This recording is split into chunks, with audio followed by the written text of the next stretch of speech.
Howdy, I'm Brian Brushwood, and I am a card-carrying skeptic. And for me, my whole journey started the day before I went to college. It was a time a friend of mine showed me a magic trick and wouldn't tell me how it was done. I got so mad, I decided, screw you, I'm going to dedicate all my free time at college to being a better magician than you ever were. And along the way, I saw a lot of stuff that felt magic-y, but I didn't have the words to explain what felt wrong about it.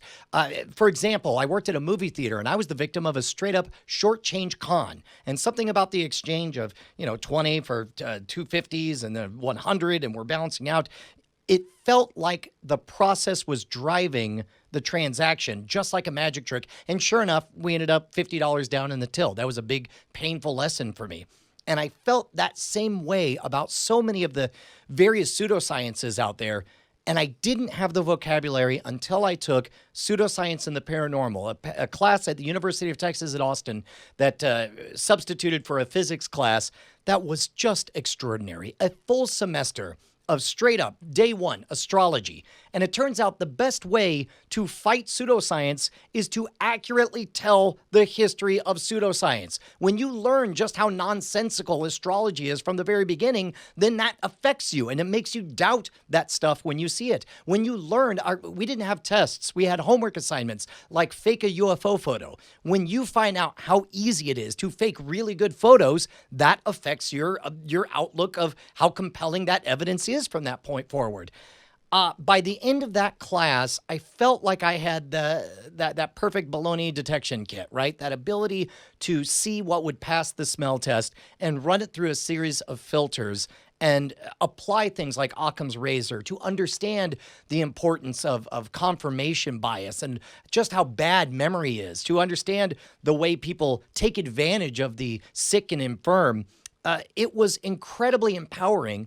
And that was when I entered something I think all of us go through, the asshole phase of skepticism. Like when you know you're right, you just really want to tell it to people who don't understand how right you are. And luckily, I've entered the more nuanced phase where you learn how to pick your punches, decide what battles are worth fighting and which ones are not.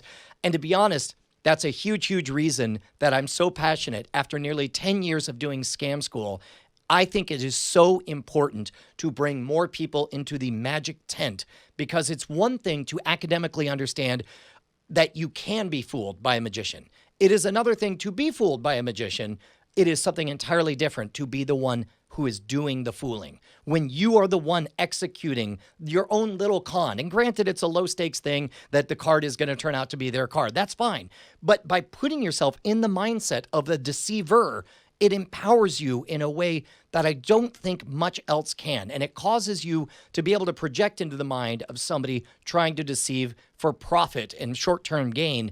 And I hope empowers people. I would like to think that scam school and the online budding magic in general in the world of YouTube, I would like to think all of that is contributing to a healthier, more skeptical society. So congratulations to Skeptic Magazine on 25 years in publication. I cannot express how much it has been a part of my formulation of my worldview and how it continues to blow me away even to this day. Congrats, guys. Thank you for watching. Check us out at skeptic.com and support our mission to promote science and critical thinking at Patreon.